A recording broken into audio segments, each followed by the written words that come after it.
किसान भाइयों, हमारे YouTube channel top variety Napier grass में आप सभी लोगों का हार्दिक स्वागत है। किसान भाइयों, आज हम बात करेंगे सर्दियों के दिनों में नेपियर की किस्मों पर पाले के पड़ने वाले प्रभाव के बारे में तथा नेपियर घास के साथ किन फसलों का उत्पादन आप सहफसली के रूप में नेपियर ग्रास के साथ ले सकते हैं, इसके बारे में। किसान भाइयों, जैसा कि आप लोग जानते हैं कि सर्दियों के दिनों में नेपियर ग्रास की ग्रोथ कम हो जाती है, जिससे हम नेपियर के साथ कई फसलें उगा सकते हैं तथा चारे की पूर्ति कर सकते हैं। किसान भाइयों, सबसे पहले हम बात करेंगे कि नेपियर ग्रास पर पाले का सर्दियों के दिनों में क्या प्रभाव पड़ता है।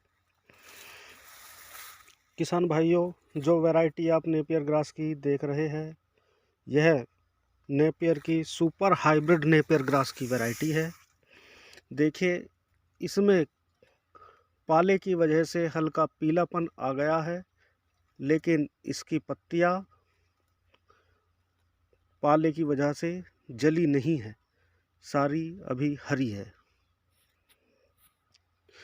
वहीं हम जो है स्मार्ट नेपियर के बारे में बात करेंगे। ये स्मार्ट नेपियर है जो पाले की वजह से जिसकी पत्तियां हल्की नीली हो गई है, लेकिन इसकी पत्तियां भी पाले की वजह से जली नहीं है, सिर्फ पाले की वजह से इनकी पत्तियां नीले रंग की पड़ गई है। ये इस वैरायटी पर पाले का प्रभाव पड़ा है। किसान भाइयों, अगर वही बात करें हम BHN 10 के बारे में, तो ये BHN 10 का पौधा है। इसकी पत्तियों पर भी पाले का कोई ज़्यादा प्रभाव नहीं पड़ा है। ये पेड़ भी पूर्णतः हरा है। किसान भाइयों, वहीं हम बात करते हैं नेपियर घास की चौथी वैरायटी के बारे में। देखिए, ये है 4G बुलेट नेपियर ग्रास। देखिए, इस पर सर्दी का प्रभाव ये भी पूर्णतः हरा है, लेकिन इसकी पत्तियां भी नीले रंग की हो गई है, जबकि ये सूखी या जली नहीं है। किसान भाइयों, यदि हम बात करें नेपियर की पांचवी वैरायटी गन्ना क्रॉस हाइब्रिड नेपियर के बारे में, तो यह गन्ना क्रॉस हाइब्रिड नेपियर का पौधा है, जिसको आप स्वयं ही देख सकते हैं कि इस पर पाले का क्या प्रभाव पड़ा है। इसकी जो पुरानी पत्तियां है वही थोड़ी थोड़ी नीली हो गई है, बाकी इस पेड़ पर पाले का इतना ज़्यादा प्रभाव नहीं पड़ा है। किसान भाइयों, अब हम बात करते हैं नेपियर ग्रास की छठी वैरायटी CO4 हाइब्रिड नेपियर के बारे में। किसान भाइयों, जो आप पौधा देख रहे हैं, ये CO4 हाइब्रिड नेपियर ग्रास का पौधा है।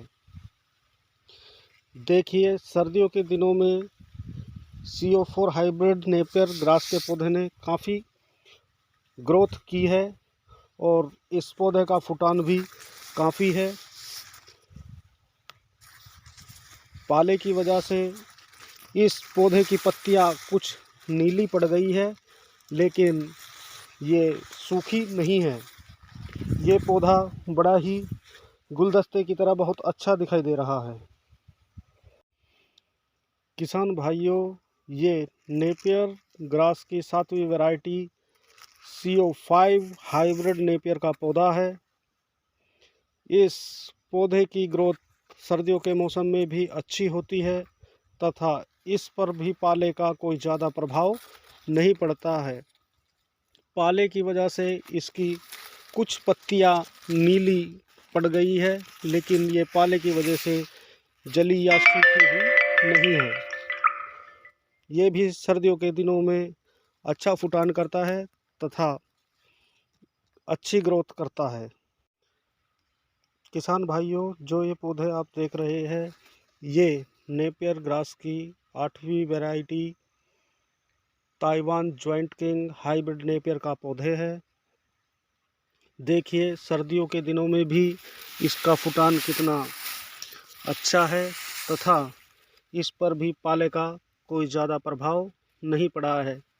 इसका फुटान इतना ज़्यादा है कि देखने में ये एक बहुत ही सुंदर गुलदस्ते की तरह दिखाई देता है। किसान भाइयों, जो हमारे पास 8वें नंबर की नेपियर की वैरायटी है, यह MKN हाइब्रिड नेपियर ग्रास का पौधा है। देखिए इसमें भी फुटान कितना ज़्यादा है तथा इस पर भी पाले का कोई प्रभाव नहीं पड़ा है। इसकी कोई भी पत्ती नीली नहीं हुई है तथा ना ही इसमें पाले की वजह से कोई पत्ती जली है। किसान भाइयों, जो पौधा आप देख रहे हैं, ये नेपियर ग्रास की नौवीं वैरायटी मक्का क्रॉस हाइब्रिड नेपियर ग्रास का पौधा है। किसान भाइयों, इस पौधे पर भी पाले का कोई प्रभाव देखने को नहीं मिलता है, क्योंकि इसकी कुछ पत्तियां जो थोड़ी बहुत नीली हो गई है, लेकिन सूखी बिल्कुल भी नहीं है। बिल्कुल हरी पत्तियां है इस नेपियर ग्रास की। किसान भाइयों, जो ये आप पौधा देख रहे हैं, ये नेपियर की 10वीं किस्म ऑस्ट्रेलियाई रेड नेपियर है। इस पर भी पाले का कोई प्रभाव नहीं पड़ा है। सिर्फ इस पौधे पर पाले का एक प्रभाव देखने को मिलता है कि इसके तने पर कांटी ज़्यादा उगती है सर्दियों के दिनों में। बाकी इस पर कोई पत्तियां पाले की वजह से सूखी नहीं है। किसान भाइयों, जो ये आप पौधा देख रहे हैं, ये नेपियर की 11वीं किस्म बांग्लादेशी हाफ रेड नेपियर का पौधा है। सर्दियों के दिनों में इसमें फुटान बहुत कम हुआ है तथा इसकी पत्तियां आधी लाल तो होती ही है, लेकिन इसके रंग पर कोई प्रभाव नहीं पड़ा है। ना ही ये पौधा सर्दी की वजह से जला है। पाले की वजह से इसमें जो है बाल आ गई है और ये सर्दियों में बहुत कम ग्रोथ करता है। किसान भाइयों, अब हम बात करते हैं सर्दियों के दिनों में नेपियर के साथ सहफसली के रूप में आप किन किन फसलों का उत्पादन ले सकते हैं। किसान भाइयों, हमने तो नेपियर ग्रास के साथ सरसों को सहफसली के रूप में लगाया हुआ है। आप स्वयं भी देख सकते हैं कि नेपियर भी कितना अच्छा हुआ है तथा सरसों भी कितनी अच्छी हो रही है हमारे इस खेत में। आप खुद भी देख सकते हैं, ये अगेती सरसों है और ये नेपियर भी अगेता काटा हुआ है, जिसमें दोनों अच्छी प्रकार की हो रही है। आप भी नेपियर के साथ जौ, जई, बरसीम आदि लगाकर हरे चारे की पूर्ति कर सकते हैं तथा नेपियर ग्रास को भी जौ, जई या बरसीम के साथ चारे के रूप में प्रयोग कर सकते हैं, जिससे आपको चारे का अच्छा उत्पादन मिलता रहेगा सर्दियों के दिनों में भी।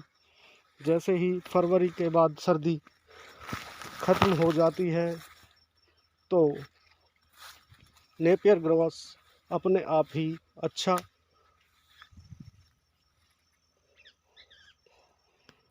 बढ़ने लगेगा।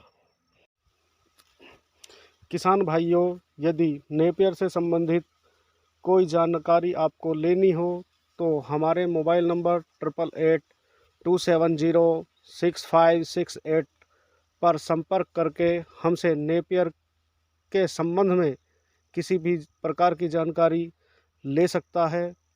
यदि हमारे द्वारा दी गई जानकारी आपको अच्छी लगी हो तो हमारे चैनल को सब्सक्राइब करें, लाइक करें तथा शेयर करें। धन्यवाद।